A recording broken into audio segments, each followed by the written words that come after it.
Hallo und willkommen zu Dekemane Tutorials und heute gibt es ein kleines Infovideo an euch und auch eine Frage an euch. Ja, ihr habt vielleicht gemerkt, dass ich kein Kanaldesign habe. Ja, das ist ja eine Missgeschichte gewesen.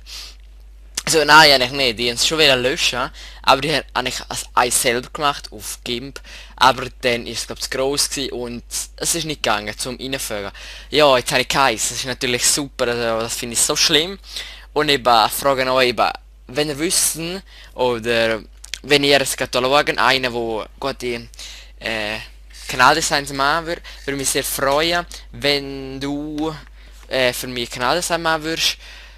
Ja, wenn ihr für mehr Kanaldesign könnten wir per YouTube eine E-Mail schicken oder auch in den Kommentaren auch schreiben, dass zum Beispiel ich kann und so. Wirklich, das würde mir sehr helfen, ich brauche es wirklich. Und eben auch Abo, Likes und natürlich Kommentare sind immer willkommen, sehr willkommen.